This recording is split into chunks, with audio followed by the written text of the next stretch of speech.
The nipa hut stood silent under a canopy of stars. Soft lamplight flickered through its bamboo slats. Inside, Maria gently rocked her son Paolo to sleep. Humming a lullaby. Maria hummed a lullaby, her voice barely above a whisper. Paolo's small hand clutched at his mother's sleeve. Mama, tell me a story. Smiling, she began to speak, her words painting pictures of brave warriors and magical creatures. Paolo's eyes grew heavy as he listened, finally succumbing to sleep. Maria carefully laid her son on the woven mat beside her.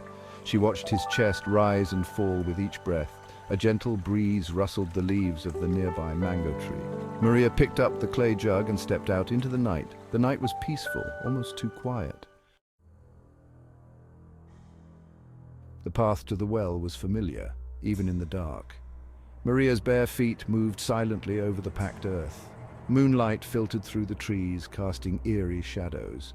Maria quickened her pace, eager to complete her task and return home.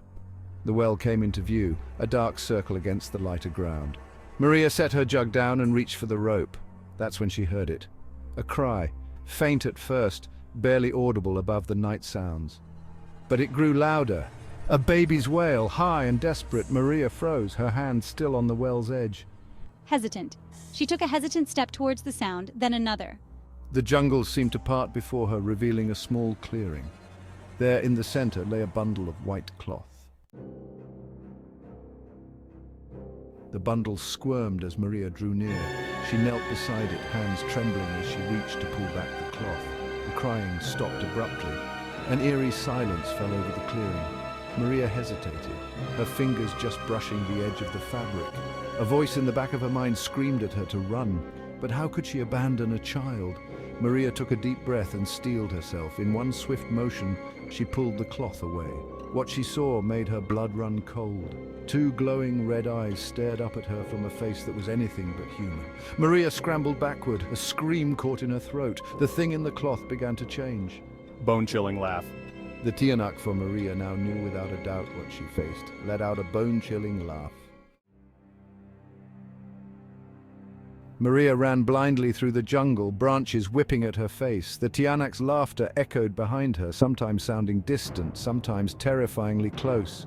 She could hear it crashing through the underbrush, always just out of sight. Her lungs burned as she gasped for air, feet pounding against the earth. In her panic, Maria lost all sense of direction. She stumbled over roots and rocks, each fall bringing the creature's mocking laughter closer.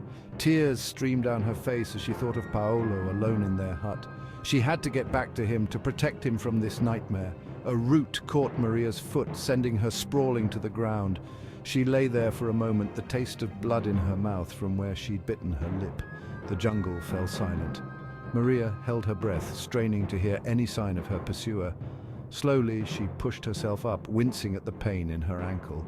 Gasping. That's when she saw it. A small figure standing at the edge of the clearing. Maria scrambled to her feet, ignoring the pain shooting through her ankle. The Tiyanak's facade melted away, revealing its true, monstrous form. It lunged at her, claws extended. Maria ducked, feeling the rush of air as the creature sailed over her head. She spun around, keeping it in her sight as it landed gracefully on all fours. The Tiyanak circled her, its movements fluid and predatory. Maria grabbed a fallen branch, holding it before her like a shield. The creature laughed, a sound that chilled her to the bone. Poor, foolish woman, it hissed, its voice a terrible mix of child and beast. Did you really think you could save me? That you could be my mother? Maria's grip tightened on the branch. I am a mother, she said, her voice shaking but determined. But not yours, demon. The Tiyanak's eyes flashed with anger. It sprang forward, claws raking across the branch. Mama? Back in the nipa hut, Paolo stirred. He sat up, rubbing his eyes. There was no answer. Paolo's heart began to race as he realized he was alone. The lamp had burned low, casting long shadows across the small space. He could hear strange noises coming from the jungle. Paolo slipped from the mat, his bare feet silent on the bamboo floor. He peered out the window, straining to see in the darkness.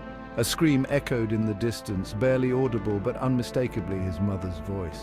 Without a second thought, Paolo grabbed the bolo knife his father had left behind and ran out into the night. Mama! He called out for his mother, his young voice cracking with fear. The bolo felt heavy and awkward in his small hands, but he clutched it tightly. Maria was losing ground. The Tiyanak's attacks were relentless, its strength far beyond what its small size suggested. Her makeshift weapon was little more than a splintered stick now. Blood ran from several cuts on her arms and legs. The creature seemed to delight in her pain, its laughter a constant mocking presence. She stumbled, her back hitting the rough bark of a tree. The Tiyanak saw its opportunity. It leapt, claws extended towards Maria's throat. She closed her eyes, bracing for the impact, but it never came. Instead, she heard a young voice cry out, Get away from my mama! Maria's eyes flew open to see Paolo standing there, the bolo knife held high. The Tiyanak whirled to face this new threat. For a moment it seemed confused by the child's presence. Leave us alone! He shouted, his voice braver than he felt. The creature's confusion quickly turned to rage. The blade struck true, sinking deep into the Tiyanak's shoulder. The creature let out an ear-splitting shriek of pain and fury. It thrashed wildly, throwing Maria off. Black ichor oozed from its wound as it staggered to its feet. For the first time, fear showed in its glowing red eyes. It looked from Maria to Paolo, then to the knife still embedded in its flesh. With a snarl of defeat, the Tiyanak turned and fled into the jungle.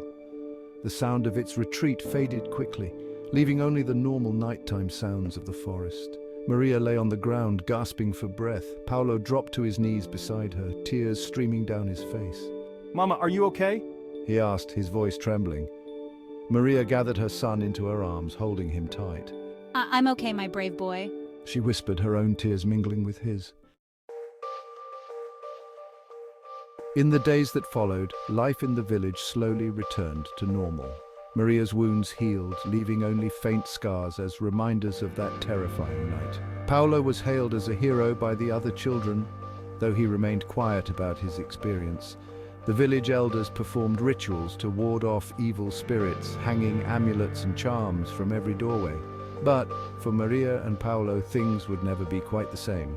They moved their sleeping mats away from the windows. Paolo insisted on keeping the bolo knife close at hand even as he slept, and Maria found herself starting at every unexpected sound, her eyes constantly scanning the jungle's edge. The memory of the Tiyanak's laugh haunted her dreams. Weeks passed, then months. The fear began to fade, replaced by a cautious normalcy. But there were moments, in the deepest part of night, when the moon was hidden and the jungle seemed to press in close, that Maria would hear something. A faint cry, almost like a baby's wail. In those moments her blood would run cold, and she'd pull Paolo closer, for Maria knew, as all mothers in the village knew, that the Tiyanak was still out there,